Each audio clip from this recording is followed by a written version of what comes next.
যখনই আপনি দুবাইয়ের কথা ভাবেন সর্বপ্রথম আপনার মাথায় কি আসে? বুর্জ খালিফা আর ওখানের বড় বড় বিল্ডিং, এইগুলোই আসে, তাই তো? আপনিও কখনো না কখনো দুবাই যাওয়ার স্বপ্ন অবশ্যই দেখে থাকবেন।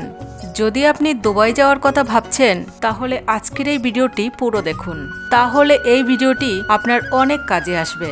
দুবাইয়ের চকাচক জীবন আর আলিশান বিল্ডিংয়ের পেছনে এমন কিছু হয়ে থাকে যা জানার পর আপনিও দুবাই যাওয়ার আগে একবার অন্তত ভাববেন।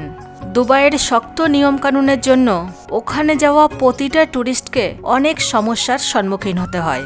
আপনি জেনে অবাক হবেন, দুবাইতে কারোর ফটো তোলার আগেও আপনার পারমিশন নেওয়ার প্রয়োজন। আর যদি আপনি এমনটা না করেন তাহলে আপনার কঠিন সাজাও হতে পারে। শুধু এতটুকুই নয়, দুবাই জেলে আসামিদের সঙ্গে অনেক খারাপ ব্যবহার করা হয়ে থাকে, বিশেষ করে মহিলা আসামিদের সঙ্গে। এখানে থাকা মহিলা আসামিদের সঙ্গে এমন নোংরা ব্যবহার করা হয়ে থাকে, এই কথা যে শোনে তারও গায়ের রোম দাঁড়িয়ে যায়। এই জন্য অনুরোধ করব, এই ভিডিওটি শেষ পর্যন্ত দেখুন, তা না হলে দুবাই যাওয়ার পরে আপনাকে পস্তাতেও হতে পারে। নমস্কার সবাইকে, আজকের আরেকটি নতুন ভিডিওতে সবাইকে স্বাগত। দুবাই একটি এরকম শহর যা কিছু বছর আগেও মরুভূমির বালিতে ঢাকা ছিল, কিন্তু আজকে পুরো পৃথিবীতে তাদের শান আর শওকতের জন্য ফেমাস। এই শহরের সুন্দরতা আর পরিষ্কার পরিচ্ছন্নতার জন্য সারা পৃথিবীর মানুষ দুবাই যাওয়ার স্বপ্ন দেখেন। পৃথিবীর প্রতিটা মানুষ জীবনে অন্তত একবার দুবাই অবশ্যই যেতে চায়। দুবাই যাওয়া প্রতিটা ব্যক্তির মনে একটি আশা থাকে, বুর্জ খালিফাকে দেখা আর তার মধ্যে কি আছে তা জানার। দেখা যায় তো, দুবাইতে দেখার আর এনজয় করার মতন আরও অনেক জিনিস আছে। আপনি শপিং থেকে নিয়ে অ্যাডভেঞ্চার অ্যাক্টিভিটিও খুব এনজয় করতে পারবেন। এখানে এনজয় করার জন্য শুধুমাত্র একটি দুটি জিনিস নয়, এখানে এনজয় করার জন্য এমন সব জিনিস আছে যা আপনাকে আগের সারা জীবন এনজয় দিতে থাকবে। কিন্তু যদি আপনি দুবাই যেতে চান তাহলে কিছু কথা অবশ্যই আপনাকে মাথায় রাখতে হবে। দুবাইতে নিয়মকানুন খুবই কঠোরভাবে পালন করা হয়। যদি আপনি সত্যিই দুবাই যেতে চান তাহলে ওখানের নিয়মকানুন সম্পর্কে আপনার অবশ্যই জেনে যাওয়া উচিত। দুবাইতে কোনো রকম কোনো নেশার জিনিস শ্রবণ করা মানা।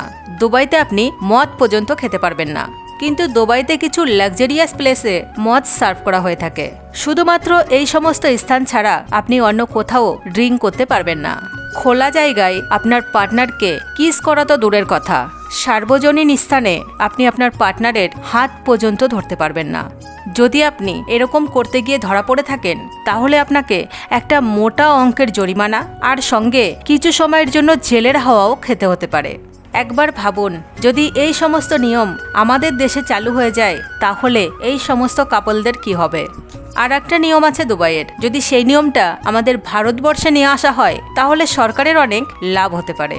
দুবাইতে কোনো রকম কোনো ছোট বড় বিল্ডিংয়ের দেওয়ালে লেখা কঠোরভাবে মানা করা আছে। আমাদের ভারতবর্ষের মতন ওখানে কোনো বিল্ডিংয়ের গায়ে কেউ তাদের প্রেমের স্ট্যাম্প লাগাতে পারে না। যদি কেউ এরকম করে থাকেন তাহলে তাকে মামাবাড়ির ভাত অবশ্যই খেতে হতে পারে। এছাড়াও ওখানে অনেক ছোট ছোট কাজের জন্য কঠিন সাজা হতে পারে।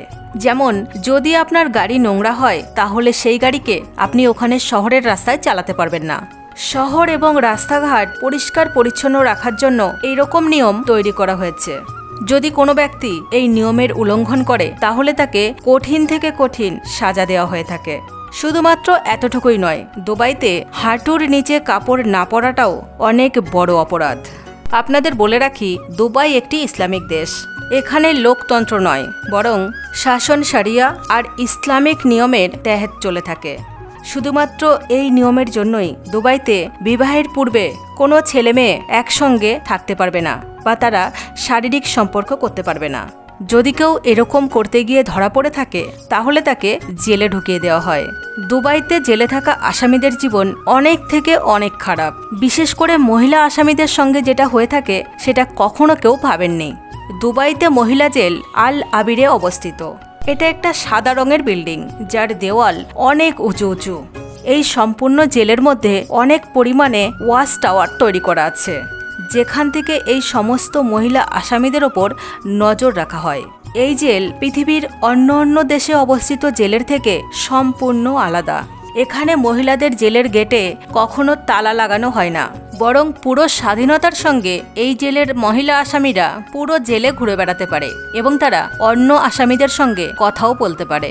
দুবাইয়ের আল আবিরের জেলে মোটামুটিভাবে সবসময় 400 আসামি বন্দী থাকে।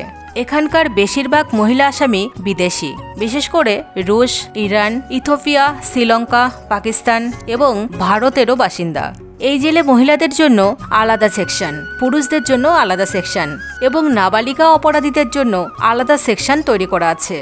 মহিলা আসামিদের বাচ্চাদের জন্য প্লেগ্রাউন্ডও তৈরি করা আছে, যেখানে এই সমস্ত মহিলা আসামিদের তাদের বাচ্চাদের সঙ্গে খেলার অনুমতি আছে।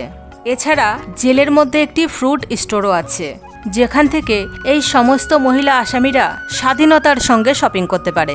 এই জেলে মহিলাদের অনেক ধরনের কাজ শেখানো হয়ে থাকে। এখানের মহিলা আসামিদের জীবন বদলানোর জন্য কুরআনের ক্লাস করানো হয়ে থাকে। এছাড়া মহিলাদের ক্রাফট ক্লাসের দ্বারা তাদের জীবন পরিবর্তন করার সুযোগ দেওয়া হয়ে থাকে। সাথে সাথে তাদের ট্যালেন্টকেও দেখানো হয়ে থাকে। এই জেলে আসামিদের স্বাস্থ্যের উপরেও অনেক নজর রাখা হয়ে থাকে। এখানে আসামিদের জন্য ডেন্টাল ক্লিনিক থেকে শুরু করে চাইল্ড হেলথ কেয়ার এবং হসপিটাল পর্যন্ত আছে। এখানে মহিলা আসামিদের সেকশনে শুধুমাত্র মহিলা সুরক্ষা কর্মী ডিউটিতে থাকেন। কর্মচারী আর আসামিদের আলাদা করার জন্য দুজনার ড্রেসই অনেক আলাদা হয়ে থাকে। এখানে মহিলা আসামিদের গোলাপি রঙের ঢিলাঢালা সালোয়ার কুর্তা পরানো হয়ে থাকে। আসামিদের মাথা আর মুখ ঢাকার জন্য সাথে সাথে ওড়নাও দেওয়া হয়ে থাকে। যদি জেলের মহিলা কর্মচারীর পোশাকের কথা বলা হয়, তাহলে তাদেরকে সবুজ রঙের লাবাদের মতন ইউনিফর্ম পরানো হয়ে থাকে। এখানে জেলে থাকা মহিলা আসামিদের থেকে জানা যায় এখানে মহিলা কর্মচারীরা অনেক বেশি হেল্পফুল হয়ে থাকে।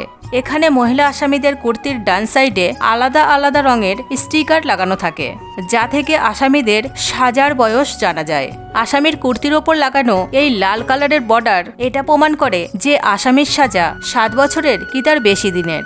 দুবাই জেলের সম্পর্কে বলা হয়ে থাকে ওখানে আসামিদের সঙ্গে খুবই নম্রতার সঙ্গে তাকে জীবনে আর একটা বার সুযোগ দেওয়া হয়ে থাকে সাধারণ জীবনে ফিরে যাওয়ার। কিছু মহিলা আসামিদের কথা মানা যায় তো জেলের সম্পর্কে আমরা যেমনটা ধারণা রাখি বা ভেবে থাকি জেল আসলে তেমনটা হয় না। বিশেষ করে বিদেশি আসামিদের কথা মানা যায় তো জেলের মধ্যে তাদের অনুভব অনেক ভয়ঙ্কর ছিল। বিদেশি অনেক মহিলারা এখানে কাজের জন্য বা ঘোরার জন্য এসে থাকেন এবং তারা না জেনে এখানের অনেক নিয়ম কানুন ভেঙে ফেলেন।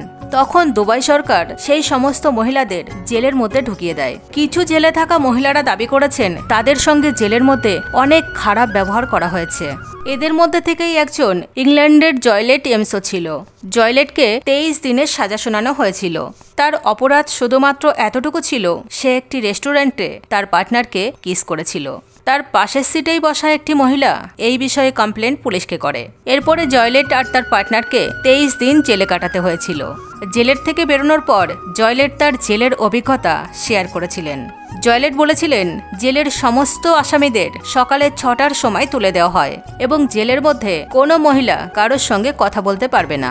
যদি কোনো মহিলা অন্য কোনো মহিলার সঙ্গে কথা বলার চেষ্টা করে তাহলে মহিলা কর্মচারীরা তাদের সঙ্গে অনেক খারাপ ব্যবহার করে এবং সেখানেই তাকে দাঁড় করিয়ে দেয়। তিনি বলেছিলেন তার জেলের এই অনুভব অনেক খারাপ ছিল। দেখা যায় তো পৃথিবীর যেখানে যে জেলই থাকুক না কেন সমস্ত জেলেই আসামিদের সঙ্গে খারাপ ব্যবহার করা হয়ে থাকে। বিশেষ করে সেখানের খাবারের ব্যাপারে সব আসামিরাই নিন্দা করে থাকে। কিন্তু দুবাই জেলের কথা বলা যায় তো এই জেল অন্য জেলের থেকে অনেকটা আলাদা।